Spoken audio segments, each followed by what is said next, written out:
All right, now we are set to go on lesson 6.03 disunion. And let's read the intro. Oh, wait a minute. Let's back up just a second. So remember in lesson 1 of this unit, talked about the Compromise of 1850, deciding how the territories for the Mexican-American War would be brought into the Union, that decision. It talked about the Kansas-Nebraska Act, which Stephen Douglas proposed with the idea of popular sovereignty to bring those new states in. And talked about Uncle Tom's Cabin, a very popular book by Harriet Beecher Stowe that outlined the horrors of slavery. In lesson 2, Debate and Division, that talked about the Stephen Douglas and Abraham Lincoln debates. It talked about the John Brown's raid on Harper's Ferry, and it talked about the very important yet controversial Supreme Court decision, Dred Scott versus Sanford. Now we are going to talk about disunion lesson 3. Let's read the intro. In 1850, the nation still had the strength to achieve an important compromise, but unlike the Missouri Compromise, the Compromise of 1850 did not last. And then pickles distracted me. Where was I? And then the Missouri Compromise unraveled. In its place, South Carolina led 10 other states down the path to secession. Acts like John Brown's raid at Harper's Ferry and decisions like Dred Scott versus Sanford paved the way. Attempts to prevent the crisis only forced the issues, especially in Bleeding, Kansas. Secession interrupted the transition from Lincoln's election to his inauguration and administration, and shortly after he took office, the fateful shots were fired on Fort Sumter. Goals for this lesson include: explain how Abraham Lincoln was elected president in 1860, identify the states that seceded from the Union and Lincoln's election and their reasons for doing so, and demonstrate mastery of important knowledge and skills learned in previous lessons, which means there's going to be a quiz at the end of this one. Don't forget to go to lesson resources, get your reading guide and lesson answer key ready so we can use those, fill those out as you're going through the reading. So we're going to start with page 406. And here we go, 406. The election of 1860 is where we left off. In 1860, Republican delegates convened in Chicago to nominate their presidential candidate. The choice came down to William Seward of New York and Abraham Lincoln of Illinois. 200 miles away in his hometown of Springfield, Lincoln was playing handball outside his law office, waiting nervously for some word from the convention. When a courier from the telegraph office informed him that he had been nominated, Lincoln joked, "Gentlemen, you had better come up and shake my hand while you can. Honors elevate some men." Smiling, he bid the group farewell, noting that there is a little woman at our house who is probably more interested in this dispatch than I am. Referring to his wife, of course. Lincoln's longtime political foe, Stephen Douglas, was not so lucky. Just as he was about to secure the Democratic presidential nomination, his party split in two. Southern Democrats demanded new legal protections for slavery in the territories, while Northern Democrats, led by Douglas, continued to insist on the fairness of popular sovereignty. Okay, pickles, be good. What right of yours, gentlemen of the North, that we have of the South? What right of yours, gentlemen of the North, have we of the South ever invaded? Demanded William Yancey of South Carolina. Ours are the institutions that are at stake. Ours is the property that is to be destroyed. Ours is the honor at stake. By contrast, a Northern Democrat insisted that a side can never abandon the principle of popular sovereignty. Never, never, never, so help us God. When Northern Democrats gained enough votes to place a popular sovereignty plank on the party platform, and let's read this definition for platform, the set of positions and ideas a political party formally adopts consists of individual planks or topics. Okay. The Northern Democrats gained enough votes to place a popular sovereignty plank on the party platform. The two sides meeting in Charleston, South Carolina, deadlocked on choosing a nominee. Some of the delegates decided to reconvene later in Baltimore. Yancey, however, delivered a farewell address before walking out with most of the remaining Southern delegates. Speaking at a moonlight rally at Charleston's Courthouse Square, he led a pro-slavery crowd into a round of 3 cheers for an independent Southern republic. In the end, Northern Democrats nominated Stephen Douglas, who ran on a popular sovereignty platform, and Southern Democrats tapped John C. Breckinridge, who promised to uphold the right of Southerners to take their property, that is, enslaved people, into the territories. Also in the running was John Bell, who ran as the candidate of the Constitutional Union Party. A coalition made up of mostly conservative former Whigs hoped to reach a compromise on the slavery question. It was well known that the Republicans were determined to stop the spread of slavery in the territories. To avoid the appearance of being a one-issue party, they also embraced a wider platform that included tariffs on foreign goods, the construction of a transcontinental railroad, and other internal improvements, and a Homestead Act that would grant cheap Western land to settlers. As Horace Greeley, an anti-slavery journalist from New York, observed, an anti-slavery man per se cannot be elected, but a tariff, a river and harbor, Pacific Railroad, free homestead man may succeed, although he is anti-slavery. So it means they had to bundle in other issues with anti-slavery to gain popular support. The 1860 campaign magnified many of the political developments of the preceding decades. Participation was at an all-time high, particularly among Republicans, who held thousands of torchlight parades and organized wide-awake clubs that canvassed for support throughout the North. To appeal to the common man, Lincoln's campaign managers portrayed their candidate as Honest Abe, a rail splitter who had grown up in a log cabin like so many of the people whose votes he hoped to win. Stephen Douglas broke with tradition, which at the time held that a candidate should not campaign actively for himself. He covered the country speaking before hundreds of crowds in a last-ditch effort to win support. His efforts were of no avail. In a four-way contest, Lincoln won almost 1.9 million votes, or just under 40% of the total. That's enough to win him 180 votes in the Electoral College, an outright majority. So Abraham Lincoln became the 16th President of the United States. And now what's going to happen? Because some people are not going to be happy with that. Inauguration and secession.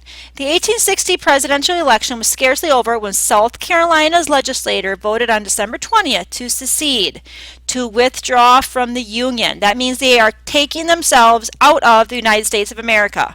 They want to form their own country, not the United States. They want to be out of the United States.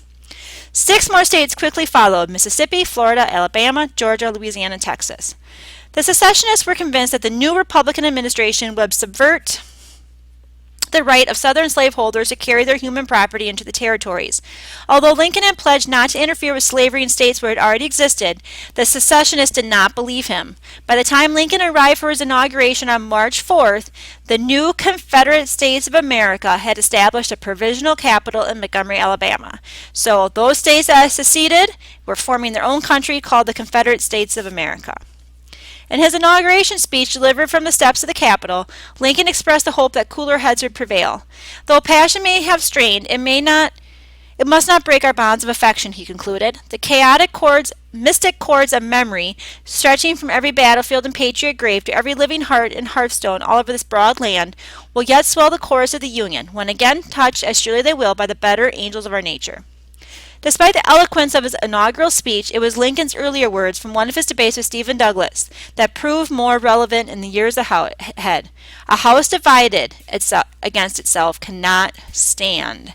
And that means that the country divided into such different factions will not be able to stand together. There's going to be a battle, there's going to be a fight, in this case a civil war, to bring them back together again. And here's just a cartoon from 1861 that suggests South Carolina, in its stubborn insistence in seceding from the Union, threatens to pull the Union itself down. And I believe that was the last page from today's reading. Yep, that's the end of that. And let's go back. Now we have to complete the Nation Elects Lincoln online activity. So let's look at that. Okay. We have to drag the words to its correct location. In 1860, the Republican Party was determined to put a halt to the spread of what in the territory? Slavery. But there are other issues too. The Republicans also supported tariffs on foreign goods, construction of a transcontinental railroad, and a Homestead Act for Western settlement. Complete the candidate and political party columns by dragging each name to the correct location on the chart. Okay, who won the most electoral votes? It's Lincoln. His party was Republican. Who won the second greatest amount of votes? It was Breckinridge, and his party was Southern Democrat. That's the green there. The orange, the orange is going to be Bell, with his Constitutional Union Constitutional Union Party. And lastly, Stephen Douglas only won that area in pink, Missouri and that little bit of New Jersey. So let's check if we're right. Thank goodness we are. Which block of states provided the majority of Abraham Lincoln's support? So looking at the purplish on the map, the light purple, cat fur flying around here, is it going to be north, south, east, or the organized territories over here? It's going to be the light purple. That's going to be the north. How many total states did Lincoln win? So we have to count all those lavender states. 1, 2, 3, 4, 5, 6, 7, 8, 9, 10, 11, 12, 13, 14, 15, 16, 17, 8. Well, New Jersey's half, so we'll say 17. Is that going to be right? Yes. How many southern states did Lincoln win? Did he win any states in the South? No, 0. In which of the northern states did Lincoln not win the entire electoral vote? That's going to be in New Jersey, where it's half pink and half purple. Next, who won the majority of southern states? Who has the green there? That's Breckinridge. How many states did Bell win? So we have to look for that orangish. 1, 2, 3. Virginia, Kentucky, Tennessee. And which states did Douglas win? He's in the pink, so we know he won Missouri and a little bit of New Jersey. So that's the bottom choice. And then we can replay it if we want, which we won't at this time. Now the next thing here says you have to begin the preface of a Civil War online activity for a graded assignment, and we're skipping that. We're not doing that graded assignment, okay? That's one thing we're taking out of Unit 6 is the 6.03 graded assignment, so you can skip over that. The chapter highlights for chapter 17 here. Read through these. And like I said, we're skipping that graded assignment. Don't worry about it. And then you have the quiz to take at the end, which will cover information from lessons 1, 2, and 3 here in Unit 6. And I think I have enough time in this video. I can read through the chapter highlights.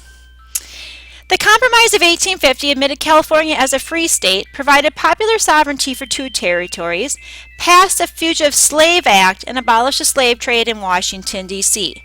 Those are all the parts of the Compromise of 1850. The Kansas-Nebraska Act destroyed the Missouri Compromise, resulted in bleeding Kansas. And that's my Christmas clock I have up, if you can hear that in the video. Northern anti-slavery coalitions formed the Republican Party in the North, while Southern pro-slavery forces coalesced around the Democratic Party. The Dred Scott decision denied slave citizenship rights, declared they were property, and overturned both popular sovereignty and any remaining elements of the Missouri Compromise. The Illinois senatorial contest in 1858 brought Abraham Lincoln into national prominence with his debates with Stephen Douglas.